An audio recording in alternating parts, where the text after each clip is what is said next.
With the little title here, The King's Matter Matters, I am a bit playful with the word matter, which I find a curious word. We are aware, of course, of King Henry, from England, and his problem which was coined the king's great matter. And we find this line in the book of Proverbs, to search out a matter is the glory of kings. And again, from the book of Daniel, this line, there is not a man on earth that can show the king's matter. So, turning to the metaphysical, one wonders why the king has all these matters. Now a stock trader who trades like a king, trades differently than a stock trader who views himself as a peasant.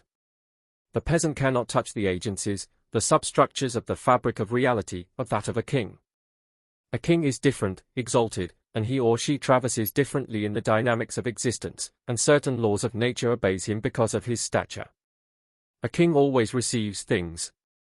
A king does not work. A king sits even as he or she walks.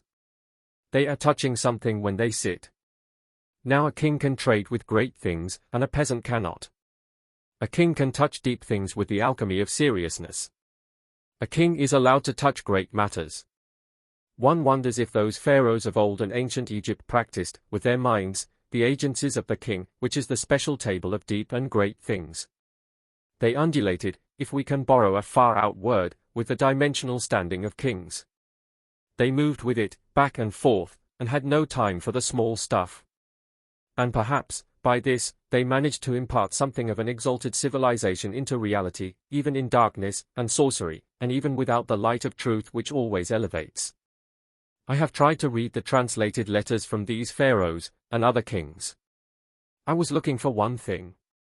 Their conversational style, their way with words, seemed to wobble as though liminal, in between things, never touching the silly things of low things.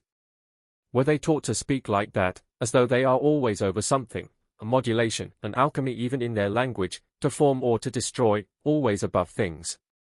I had used the phrase, silly things of low things, however clumsily, to reach for something which we can call the entropy of the table of the peasant. And we will borrow the word entropy from the physicists, and we hope they are not too mad at us.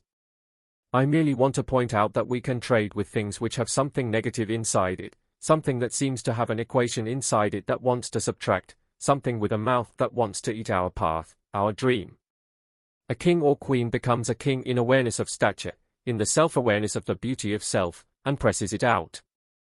The world, the media, declares confusion, declares distortion, invites distraction at all costs. The world invites participation in the lasciviousness or derision of itself, wherein is the mouth of entropy, the master of the peasant who sits in sand.